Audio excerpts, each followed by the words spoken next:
আসসালামু আলাইকুম ওয়া রাহমাতুল্লাহি ওয়া বারাকাতুহু। আমি আলহামদুলিল্লাহিল্লাযী ওয়াকাফা ওয়া সালামুন আলা ইবাদিহিল্লাযীনা ইসতাফা আম্মা বা'দ ফাআউযু বিল্লাহি মিনাশ শাইতানির রাজীম বিসমিল্লাহির রহমানির রহিম ইন্নাল্লাযীনা কাফারু মিন আহলিল কিতাবি ওয়াল মুশরিকিনা ফী নারি জাহান্নাম খালিদিনা ফীহা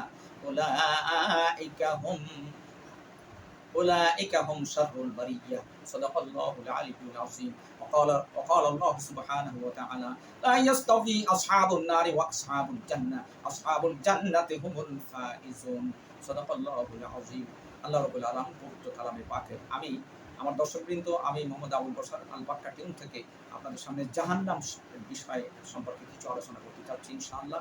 আশা করি আপনারা আমার এই আলোচনাকে সাবস্ক্রাইব করবেন। জাহান্নাম আল্লাহ রাব্বুল আলামিন জান্নাতের ঠিক বিপরীত। জান্নাত আর জাহান্নাম, জান্নাত হলো চির শান্তির জায়গা, জাহান্নাম হলো চির অশান্তির জায়গা।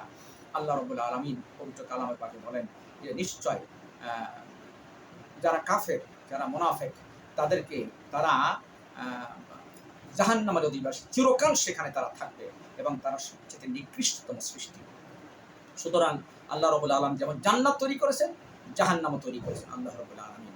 এই জাহান্নাম হলো কল্পনাতীত, অকল্পনীয়, অত্যন্ত ভয়াবহ, বিভীষিকাময় এক শাস্তির জায়গা জাহান্নাম। আল্লাহ জাহান্নাম তৈরি করেছেন 7টা, জান্নাত তৈরি করেছেন 8টা।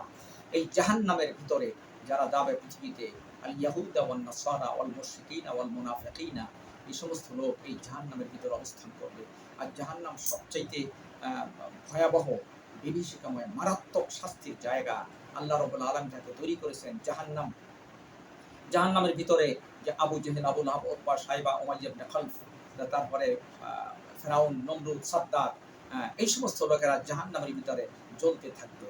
জাহান্নামের আগুন এই দুনিয়ার আগুন থেকে 70 গুণ বেশি উত্তপ্ত, 70 গুণ বেশি, মানে পাওয়ার তেজি হলো জাহান্নামের আগুনের।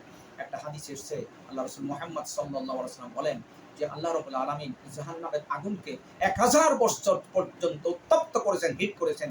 1000 বছর তো হিট করার পরে আগুন লাল রং ধারণ করেছে। এরপরে আবারও 1000 বছর পর্যন্ত উত্তপ্ত করেছেন আল্লাহ রাব্বুল আলামিন। এরপরে আগুনের রং হয়েছে সাদা, সাদা রং ধারণ করেছে।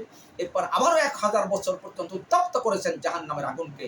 এরপরে আগুনের বর্তমান কালার হয়েছে অমাবস্যার তিমিরাচ্ছন্ন অন্ধকারের রাতের মতো, এইরকম গূঢ় অন্ধকারে পরিণত হয়েছে জাহান্নামের আগুন। এই জাহান্নামের আগুনের মধ্যে কিছুই দেখা যায় না। এই জাহান্নামের আগুনের মধ্যে তাদেরকে ফেলা হবে যারা ইহুদি, নাসারা, কাফের, বেঈমান, মুনাফিক, খোদাদ্রোহী, যারা তাদেরকে এই জাহান্নামের আগুনের মধ্যে তাদেরকে ফেলানো হবে। এখানে অত্যন্ত মর্মান্তিক, বিভীষিকাময়, ভয়াবহ, বর্ণনাতীত, কল্পনাতীত শাস্তির জায়গা এটা। এই জাহান্নামীরা সেখানে তারা সেখানে খাওয়া দাওয়া করবে। সেখানে আল্লাহ রাব্বুল আলামিন বলেন যে লা ইউসমিনু ওয়া লা ইউগনি লাইসা লাহুম তাআমুন ইল্লা মিন দরি। সেখানে জাহান্নামের ভিতরে যে খাবারটা দেওয়া হবে একটা দরি, মানে অত্যন্ত অত্যন্ত দুর্গন্ধময় এক ধরনের খাবার সেখানে দেওয়া হবে। দুর্গন্ধে মানুষ থাকতে পারবেন এমন খাবার সেখানে পরিবেশন করা হবে।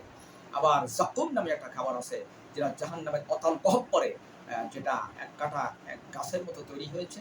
এক কাটা গাছ, দুর্গন্ধযুক্ত, ভয়ঙ্কর দুর্গন্ধযুক্ত গাছ। আল্লাহ রাসূল হাদিসে বলেন জাকুমের কিছু অংশ যদি দুনিয়ায় নিক্ষেপ করা হতো, গোটা দুনিয়ার সমস্ত মানব দানব প্রাণী জগৎ ভস্মীভূত হয়ে গোটা দুনিয়া দুর্গন্ধময় হয়ে এক নিকৃষ্টতর এক জায়গায় রূপান্তরিত হতো এই দুনিয়া। সুতরাং জাহান্নামের এই ভয়াবহ যে বর্ণনাতীত, কল্পনাতীত শাস্তি যেখানে দেওয়া হবে, এই জাহান্নামের ভয় আমরা করবো ইনশাআল্লাহ। 5 ওয়াক্ত নামাজ পড়বো, ফরজ নামাজ জামাতের সাথে রোজা রাখবো এবং আমরা আল্লাহ রাসূল মুহাম্মদ সাল্লাল্লাহু আলাইহি ওয়াসাল্লামের দেখানো রাস্তা অনুযায়ী আমাদেরকে পরিচালনা করবে ইনশাআল্লাহ। আমাদের জীবনকে আল্লাহর দ্বীন অনুযায়ী গঠন করবো ইনশাআল্লাহ। আল্লাহ রাব্বুল আলামিন এই জাহান্নামের ভয়াবহ আযাব থেকে যেন আমাদেরকে হেফাজত করে। আমিন। ওয়া আখিরু দাওয়ানা আলহামদুলিল্লাহ।